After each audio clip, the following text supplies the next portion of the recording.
আমার সকল সফলতা অনুগ্রহে তোমারি, নিয়ামত যেন না হয় ম্লান, দোয়া তোমার প্রতি।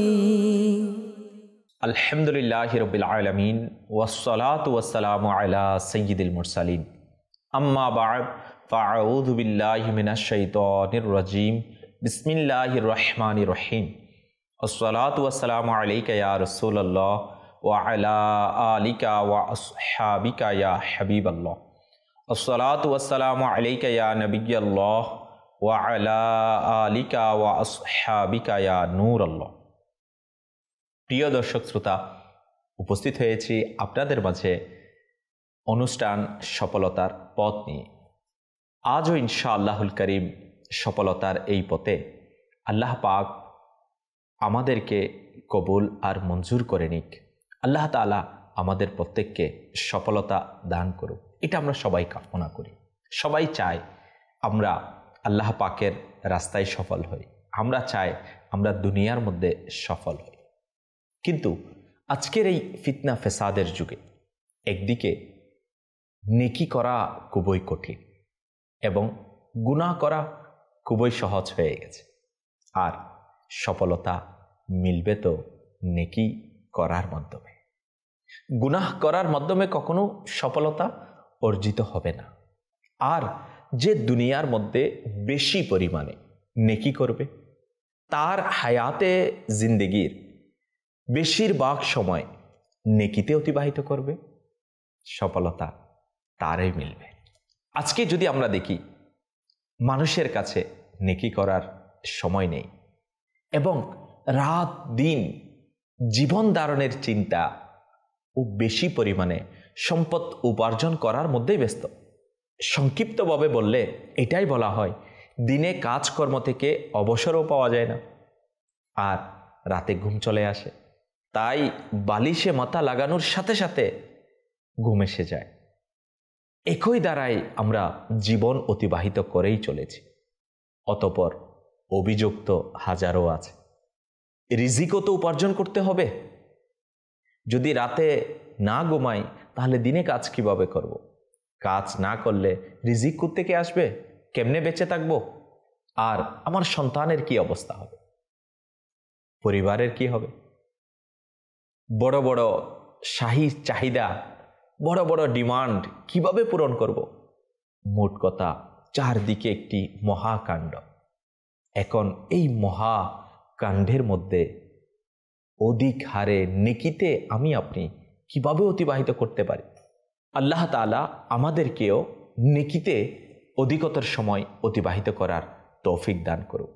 যদি আজ আমরা চিন্তা করি, হয়তো আজকে আমরা সেই জায়গায় সফল কাম হতে পারছি না, কিন্তু আমাদের পূর্বে বুজুর্গানে দিন রহিমহুমুল্লাহুস সালাম, আল্লাহ পাকের নেক বান্দাগণ সফলতা অর্জন করেছেন।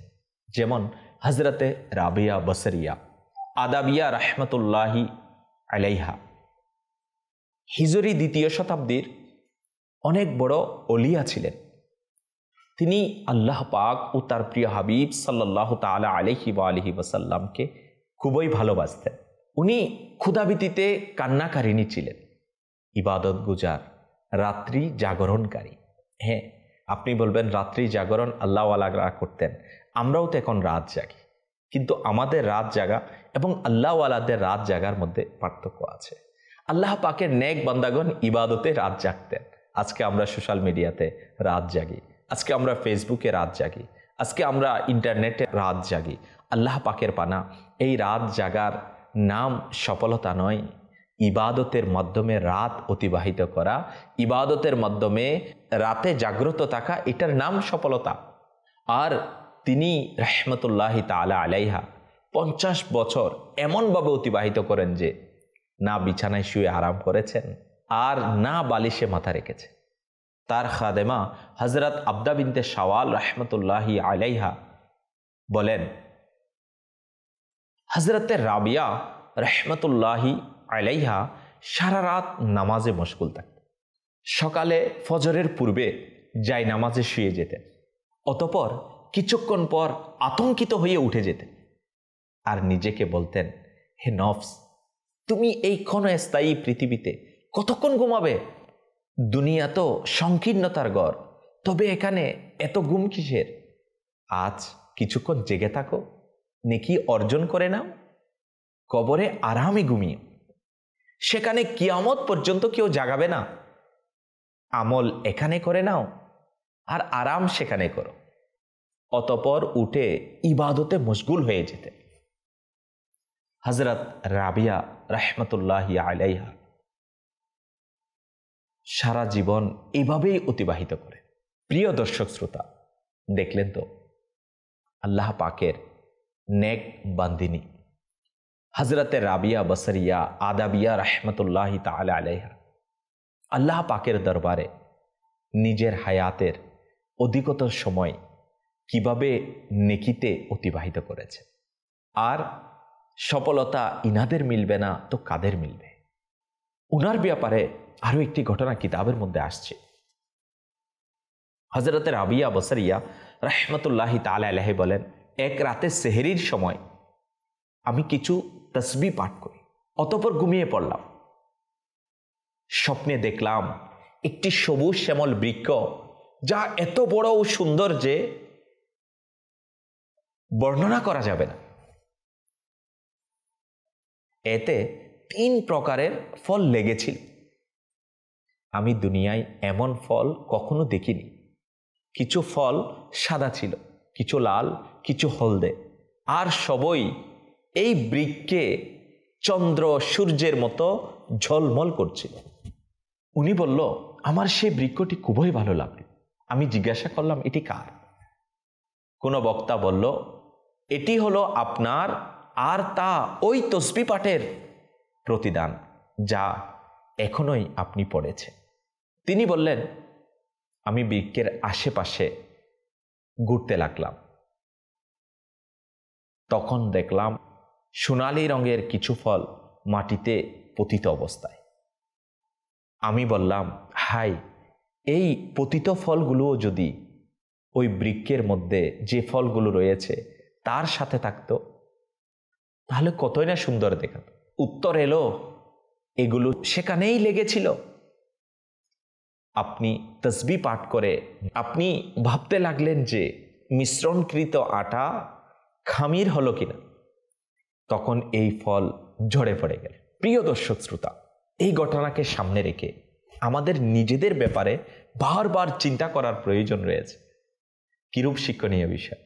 হযরতে রাবিয়া বসরিয়া রাহমাতুল্লাহি তাআলা আলাইহা তাসবিহ পাঠে মশগুল ছিলেন। এই সময় সামান্য কিছুক্ষণের জন্য মিশ্রণকৃত আটা সম্পর্কে ভাবার কারণে এত বড় প্রভাব হলো। তবে ঘন্টার পর ঘন্টা অহেতুক কর্মকাণ্ডে নষ্ট করে দেয়ার প্রভাব কিরূপ হবে? কিন্তু হাই, আমরা উদাসীনতা থেকে জাগ্রত হচ্ছি না। আমাদের বেশিরভাগ টাইম নেকিতে অতিবাহিত হচ্ছে না। কিন্তু আমরা যদি চাই, আমাদের ম্যাক্সিমাম টাইম নেকিতে অতিবাহিত করতে পারি। আফসোস, সোশ্যাল মিডিয়া ও ইন্টারনেটের অহেতুক ও ভুল ব্যবহার, দুনিয়ার প্রতি ভালোবাসা, ধন সম্পদের চাহিদা, কবর ও আখিরাতের প্রতি উদাসীনতা, নিত্য নতুন ফ্যাশনের আগ্রহ, অহেতুক গল্পগুজব, বাস খাও দাও ফুর্তি করো, এই ঘৃণ্য স্লোগানে বিশ্বাসী এবং নেক কাজে অলসতা করার মতো সময় অতিবাহিত করে দেওয়ার কাজ আমাদেরকে ভুল পথে পরিচালিত করছে। নেক কাজে সময় না দিয়ে আল্লাহ পাকের পানা এই অহেতুক কাজকর্মের মধ্যে আমরা আমাদের সময়কে অতিবাহিত করে ফেলছি, যার কারণে আজ আমরা ভুল পথে পরিচালিত হচ্ছি। হাই, এটি হলো উদাসীনতা ও অনুভূতিহীনতা। মনে রাখবেন, আমরা অনুভব করি বা না করি, সময়ের এই দ্রুত গতির গাড়ি ধীরে ধীরে আমাদেরকে মৃত্যুর নিকটবর্তী করে দিচ্ছে। আল্লাহ পাক পারা 30 সূরায়ে ইনশিকাক আয়াত 6 এর মধ্যে ইরশাদ করেন, কাজুল ইমান থেকে অনুবাদ, হে মানব, নিশ্চয়ই তোমাকে আপন প্রতিপালকের প্রতি অবশ্যই দৌড়াতে হবে, অতঃপর তার সাথে সাক্ষাৎ করতে হবে। এই আয়াতের অধীনে তাফসিরে নুরুল ইরফান এর মধ্যে রয়েছে, হে মানব, তোমার প্রতিটি নিঃশ্বাস তোমাকে মৃত্যু ও আল্লাহ তাআলার সাথে সাক্ষাতের নিকটবর্তী করেছে। প্রিয় দর্শক শ্রোতা, যদি আমরা সময়ের গুরুত্ব দিই এবং অধিকতর সময় নেকিতে অতিবাহিত করতে চাই, তবে এর জন্য আমাদেরকে গুনাহ ছেড়ে দিতে হবে আর আমাদেরকে অধিকতর সময় নেকিতে অতিবাহিত করার চেষ্টা করতে হবে। এই চেষ্টার মধ্যে যেন অহেতুক কাজ থেকে আমরা বিরত থাকি, কারণ অহেতুক কাজ এর মধ্যে যদি আমরা লিপ্ত হয়ে যাই, তাহলে আমার অধিকতর টাইম ইবাদতে নেকিতে অতিবাহিত হবে না। ওই সকল কথা বা কর্ম যা না দুনিয়ায় উপকারিতা রয়েছে না আখিরাতে, এগুলো থেকে আমাদেরকে বেঁচে থাকতে হবে। মানুষের জন্য ইসলামের সৌন্দর্যের মধ্যে একটি হলো সে সকল উদ্দেশ্যহীন ও অহেতুক কাজ ছেড়ে দিবে।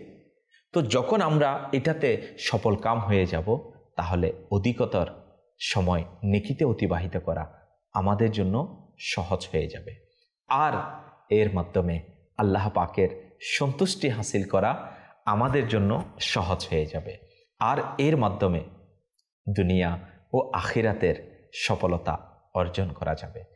আল্লাহ পাক আমাদেরকে আমাদের জীবনের বেশিরভাগ সময় আল্লাহ পাকের ইবাদতে নেকিতে অতিবাহিত করার তৌফিক নসিব করুক। আমিন বিজাহিন নবিল আমিন। সাল্লু আলাল হাবিব সাল্লাল্লাহু তাআলা আলা মুহাম্মদ সাল্লাল্লাহু তাআলা আলাইহি ওয়া আলিহি ওয়াসাল্লাম। আমার সকল সফলতা অনুগ্রহে তোমারি, নিয়ামত যেন না হয় ম্লান, দোয়া তোমার প্রতি।